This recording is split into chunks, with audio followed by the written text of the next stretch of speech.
Déjà auteur d'un premier ouvrage à succès en 2012, Christophe Girardot signe ici un nouveau livre sur la cuisine, cette fois-ci très axé bordelaise.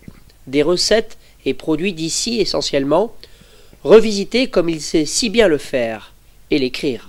Un des passages marquants pour moi, Michel Guérard, à Gigny-les-Bains, l'hôtel des Criquets à Blanquefort aussi, où j'ai fait pas mal de temps au début de ma carrière.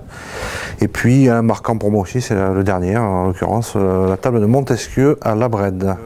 Premier livre écrit en 2012, Petit produit, grande cuisine, qui effectivement a bien marché, puisqu'il en reste très très peu à vendre aujourd'hui.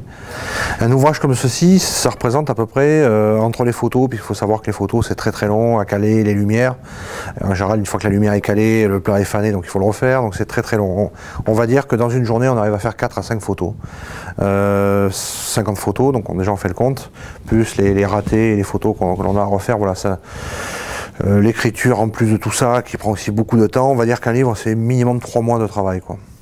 Il nous détaille d'ailleurs, en avant-première pour Rendez-vous Bordeaux-Aquitaine, 3 de ces nouvelles recettes. Voilà, on va retrouver les escargots à la Codéran, cette fameuse recette qui est née à Codéran d'ailleurs.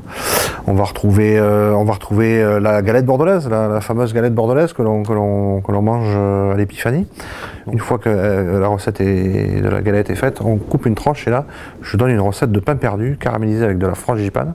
J'ai essayé d'amalgamer différentes petites choses et de créer une recette. Voilà, ça a donné l'amour et la béglaise avec une croûte marinière et un lait d'amande. Donc ça, voilà, j'ai créé la petite recette pour l'occasion.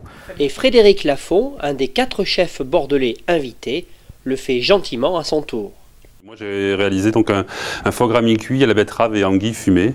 C'est un foie gras classique entre guillemets avec un petit peu d'armagnac et après juste une anguille fumée à l'intérieur qu'on recrée, voilà, et on le cuit dans un bouillon.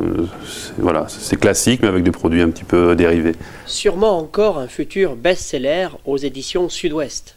Sorti lundi prochain, le 11 octobre, au prix de 15 €.